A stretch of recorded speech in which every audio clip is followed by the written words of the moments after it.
Борбордук шайлоо комиссиясынын ыкчам чара көрүү боюнча координациялык тобуна 3 саясий партия Шоро компаниясынын аймагында биргелешкен курултай өткөргөндө белек жана акча таратканы тууралуу маалымат келип түштү. Тактап айтканда 8-сентябрда Ата Мекен, Реформа жана Улуттар биримдиги партиялары курултай өткөрүп, белек бечкек жана акча таратканын Вольный деген адам айткан. Ал кайрылуусунда курултайдын уюштуруучулары добуш сатып алууга аракеттенген болушу мүмкүн экени көрсөтүлгөн. Бул маалымат текшерүү үчүн ИИМ жана УКМКга жөнөтүлдү. Бишкек шаарында ымыркайдын жансыз денеси табылды. Бул тууралуу Свердлов райондук ички иштер бөлүмүнүн басма сөз кызматы кабарлайт.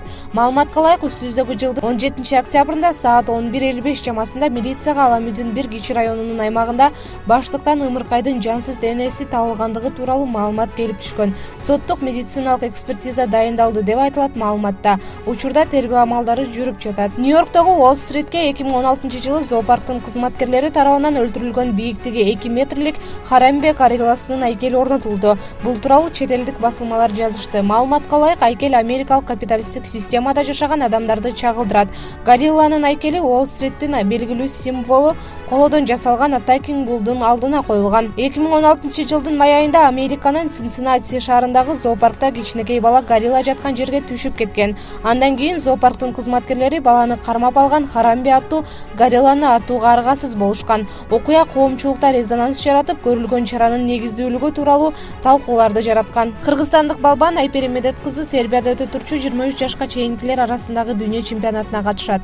Бул тууралуу спортчу Спутник Кыргызстан агенттигине маек берип жатып билдирди. Анын айтымында, эл аралык спорттук мелдеш 1-ноябрдан 7-ноябрга чейин Сербия шаарында өтөт. Анда 23 жашка чейинки балбандар беттешет. Белгилей кетсек, 76 кг салмак менен күрөшкөн Айпери Медет кызы Осло шаарында өткөн дүйнө чемпионатында коло медаль тагынган. Негизи дүйнө чемпионатына жакшы даярданып барганбыз. Олимпиададан кийин жакындарым, машыктыруучуларым, элим менден алтын күтүшкөн. Тилекке каршы алардын үмүтүн актай албай коло тагынып, өзүмө ыраазы болбой калдым.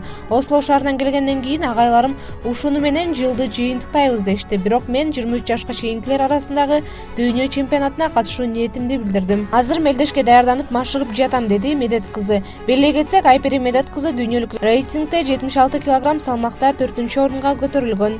Орусиянын борбору Москва шаарында эмгек мигранттарынын катышуусунда дагы бир массалык мушташ орун алды.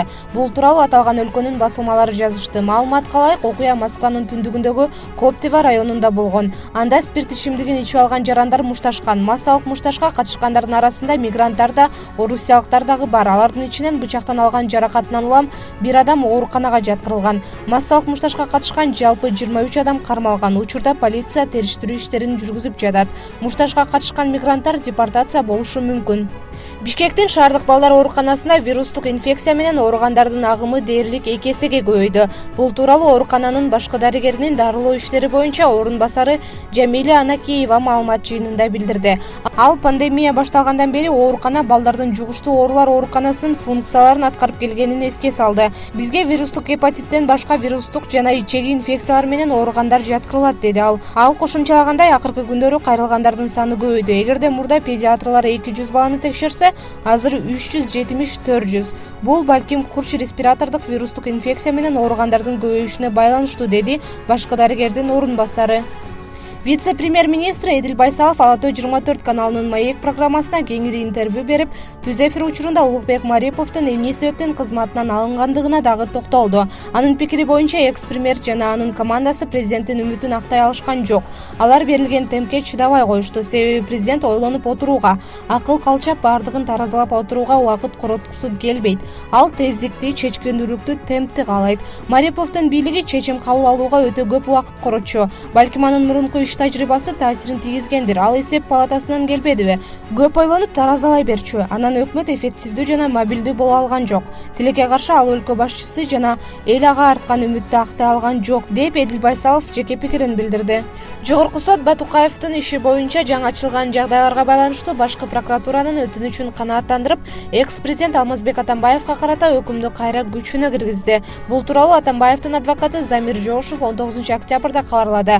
Анын билдиришинче, боюнча сот өкүмдү калыбына келтирүү чечимин 12 октябрда кабыл алган. Чечим адвокаттардын колуна эми тийген. Кыргызстанда баңгизат сатуу, мыйзамсыз курал сактоо, адам өлүмүнө алып келген башаламандык уюштуруу үчүн айыпталып 16 жыл 8 айга эркинен ажыратылган Кримтөбөл Азиз Батукаев 2013 жылы айык кыз илдетке чалдыкты деген негизде мөөнөтүнөн мурда түрмөдөн чыккан. Ал атайын коштоо менен Бишкекке жеткирилип, Орусияга учуп кеткен. Кримтөбөлдүн мыйзамсыз бошотулушу боюнча кылмыш иши 2019 жылдын январында кайра иликтене баштаган. Атамбаев ушул ишке байланыштуу Кой Таш айылында үйүнөн кармалган. Ош шаарындагы Касымбеков көчөсүндө жайгашкан Кара чайыр цехинин аймагында өрт чыгып, 3 өзбек жараны жабыркады.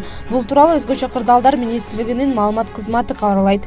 Билдирмеге караганда, цехте 16 чарчы метр кара чайыр күйгөн. Өрттөн 3 адам жабыркаган, анын ичинде 48 жаштагы кишинин денесинин 12%, 30 жаштагы кишинин терисинин 10%, 45 жаштагы кишинин денесинин 7% күйгөн. Бардыгы тез жардам кызматы менен ооруканага жөнөтүлгөн деп айтылат маалыматта.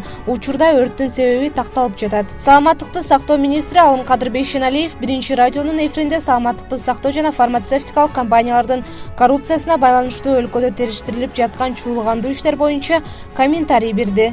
Мен министр болуп келгенде эле фармацевтикалык тармактагы коррупцияны жок кылууга көп аракет кылдым. Азыр УКМКда териштирилип жаткан жана парламентте көтөрүлүп келген иш мен келгенге чейин эле болгон. Мен министр болуп келгенде ушул тармакка жаңы жетекчи дайындап, өткөн иштер болбосун деп талап кылдым. Мурда фарм компаниялар дарыларын алып келишчү, алар чогуу бизнес кылышчу. Азыр андайлар жок, деди министр. Учурда социалдык аптекалар ачылып, анда майыптар менен пенсионерлерге дарыларды 40%га чейин жеңилдетүүлөр менен алышаарын белгилеп, азыр дарылардын баасын түшүрүү боюнча механизм иштелип жатат деп кошумчалады Бейшеналиев.